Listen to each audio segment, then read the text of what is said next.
Hello दोस्तों, आप सभी का स्वागत है राज एकेडमी में। मैं राज रंजन। आज के इस वीडियो में हम लोग ये देखने वाले हैं कि जो हमारा पुलिस थाना होता है, इस थाना में कितने लोग आखिर होते हैं, आखिर कितने लोग मिलकर इस थाना का संचालन करते हैं, कौन कौन से ऐसे लोग हैं जिसमें इम्पोर्टेंट हैं, कौन कौन से ऐसे लोग हैं जिनको हम लोग अदल बदल भी कर सकते हैं, चेंज भी कर सकते हैं, आखिर कौन से ऐसे लोग इस थाना के अंतर्गत रहते हैं, मतलब इस थाना में कितने लोग निवास करते हैं, रहते हैं, जिनका जरूरत किसी भी एक थाना को पड़ता है। आज के इस वीडियो में तमाम चीज के बारे में हम लोग देखने जा रहे हैं। किसी भी थाना में जो मेनली रूप से वहां पर रहते हैं, जो थाना का इंचार्ज मेनली रूप से वर्क करते हैं, जिनको हम लोग कहते हैं इंस्पेक्टर साहब। इंस्पेक्टर साहब को कहीं कहीं आपको SHO भी कहा जाता है। इनका काम क्या है कि हमारे जहां तक क्षेत्र दिया गया है, मतलब इस थाना का जितना दूर तक क्षेत्र एरिया दिया गया, उस क्षेत्र में किसी प्रकार से कोई क्राइम की घटना न घटे, जैसे छीन छोर, लूटपाट,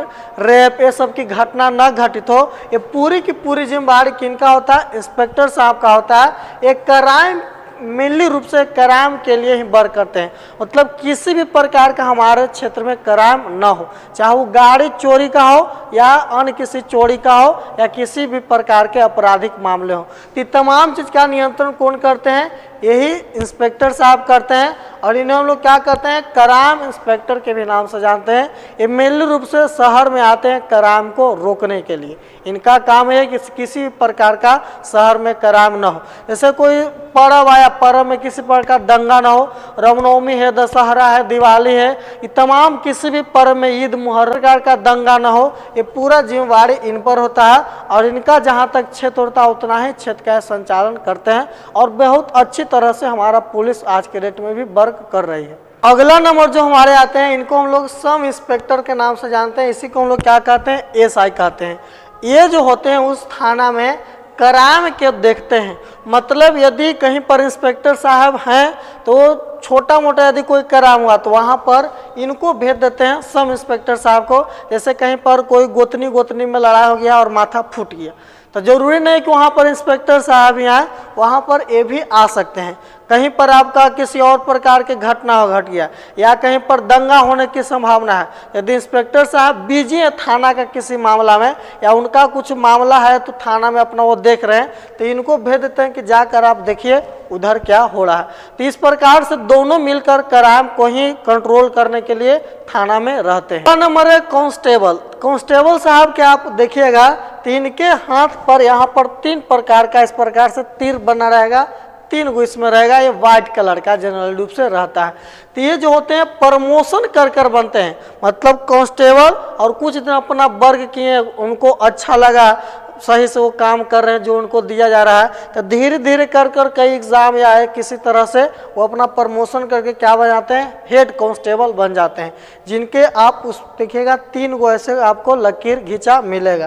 तो ये हेड कांस्टेबल होते हैं। तीसरा नंबर। अगला नंबर यहाँ पर आता है कांस्टेबल।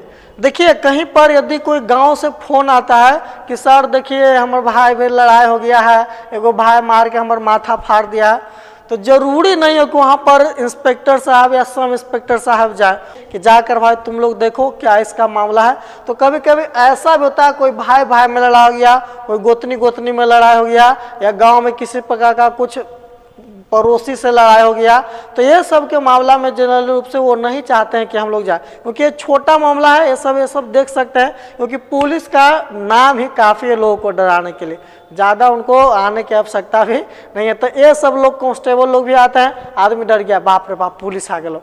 तो इस प्रकार से हम लोग का पूरा पुलिस सिस्टम क्या कर रहा है? वर्क कर रहा है। नंबर आता है, इसको हम लोग कहते हैं होमगार्ड। होमगार्ड की बहाली वगैरह भी ली जाती है। होमगार्ड होते हैं, इनका नौकरी अस्थायी नौकरी है, इनका नौकरी अस्थायी नौकरी नहीं है। इनका जो नौकरी है, एक स्थान से दूसरे स्थान इनका हमेशा अदलन बदलन होता रहता है, मतलब एक महीना इस थाना में, अगला महीना उस थाना में, अगला महीना उस थाना में आपको क्या करते रहना? ड्यूटी करते रहना।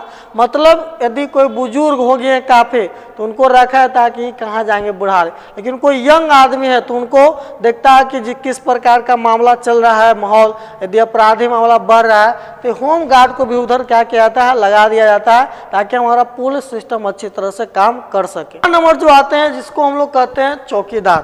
देखिए चौकीदार जनरली रूप से कोई फॉर्म भरकर बहाल नहीं किए जाते हैं।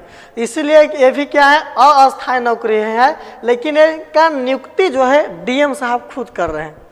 मतलब यदि कहीं पर आपको चौकीदार बनना है तो चौकीदार बनने के लिए आपको कॉम्पिटिटिव एग्जाम की ज़्यादा कोई आवश्यकता नहीं है, डीएम के द्वारा ये नियुक्त किया जाता है। जिनको वहाँ तक पहुँच पैरवी है, आपको लग रहा है कि डीएम साहब से हम अपना नौकरी ले सकते हैं, नियुक्ति पत्र ले सकते हैं, तो आप डीएम साहब तक जाइए और वहाँ से आपको चौकीदार की नौकरी मिल जाएगी।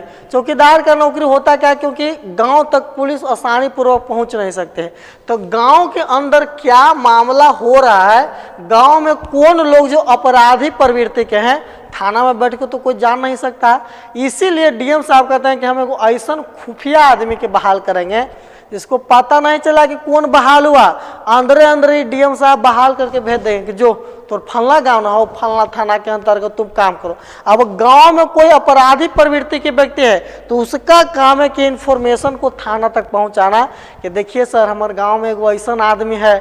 चौकीदार साहब का ही काम है थाना में गाँव की इन्फॉर्मेशन को पहुँचाना। तो आपको लगता है कि जाना है हमारे पड़ोसिया जाके थाना में कह दे कि हम ऐसा ही, थाना में कोई पड़ोसी आपका नहीं करने जाता है, थाना में कहने का काम किनका, चौकीदार साहब का। चौकीदार साहब यदि कह दिए कि सर हमारे गांव के ये मोहल्ला वाला, ये गांव वाला जो आदमी है, ये घर वाला बड़ी बदमाश है, बस थाना एक दिन आएगा उठा के लेके चल जाए, तोरो नहीं पता चला कि हुआ कुछ।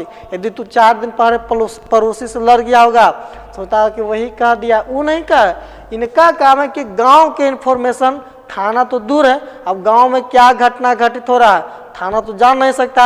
इसलिए चौकीदार साहब का क्या किया था, बहाल किया था, ताकि गांव के इंटरनल इन्फॉर्मेशन भी थाना जान सके। आज के डेट में चौकीदार साहब जो होते हैं उनको भी ड्रेस सरकार प्रदान कर रही है कि आप लोग भी आप यूनिफॉर्म में रहे। कितना सिविल ड्रेस में आप इधर उधर घूमिए, लोग आपको डर देख के डर आएगा नहीं। इसी कारण से इनको भी यूनिफॉर्म दिया गया है कि आप ये पहन करें, इधर उधर घूमे, ताकि लोग डरे कि चौकीदार साहब। नंबर थाना में एक व्यक्ति काम कर रहे हैं जिनको हम लोग कहते हैं खाना बनाने वाला कुकमैन। कुकमैन भी जो होते हैं ये अस्थायी रूप से वर्क करते हैं, इनका स्थायी जॉब नहीं है। ऐसा नहीं है कि आप एक ही थाना में सब दिन के लिए बुढ़ाई तक रह जाए, इधर उधर भी आपका अदलन बदलन हो सकता है। इसमें हो सकती है सरकारी और गैर सरकारी दोनों होते हैं। कई ऐसे खाना बनाने वाला है जिनको सरकार नियुक्त कर कर भेजती है, और कई ऐसे लोग रहते हैं जो वहाँ पर रह रहे हैं, लोग लगा कि खाना अच्छा फलाना बनाता है तो उनका ले बुला लिए, सब मिलकर कुछ कुछ पेमेंट उनका कर रहे हैं। ऐसा जैसे कैसे हम लोग घर पर अपना खाना बनाने वाला दायु रखते हैं, उसी प्रकार से थाना के जो भी इंचार्ज वगैरह है सब मिलकर कुछ पेमेंट तय करेंगे कि 3000 खाना बनाने वाला के दे देंगे। सरकारी आदमी बेचारा खाना सही से ना बना पाता है, बूढ़ा हो चुके हैं, तो ऐसा भी हो सकता है। आप प्राइवेट भी बाहर के लोग को भी खाना बनाने के लिए थाना में रख सकते हैं। अगला नंबर आता है सफाई कर्मचारी। सफाई कर्मचारी का जो नौकरी है ये अस्थायी नौकरी है। अस्थायी कहने का मतलब परमानेंट, आपको फिक्स एक ही जगह पर नहीं है। ये भी सरकारी और गैर सरकारी दोनों प्रकार के होते हैं। कार भी कभी कभी नियुक्त अपना कर कर भेजती है अपना जरूरत के अनुसार, और प्राइवेट लोग भी आप बाहर। अब थाना में झाड़ू लगाना है तो इसके लिए ज़्यादा परेशान होने की, कोई से कोई पकड़ के लिए आगे झाड़ू लगा कर बाहर कचरा भेज देगा। तो ये सब इतना लोग मिलकर एक थाना में वर्क करते हैं। लोग आज के इस वीडियो में ये देखें कि एक थाना में कितने स्टाफ होते हैं और कौन कौन से लोग वहां पर वर्क करते हैं, काम कर रहे हैं, अपना सेवा प्रदान थाना को कर रहे हैं। आपको किसी और प्रकार की जानकारी प्राप्त करना है तो इस वीडियो के कमेंट सेक्शन में आप कमेंट कर सकते हैं, वहां से आपका जवाब दिया जाएगा।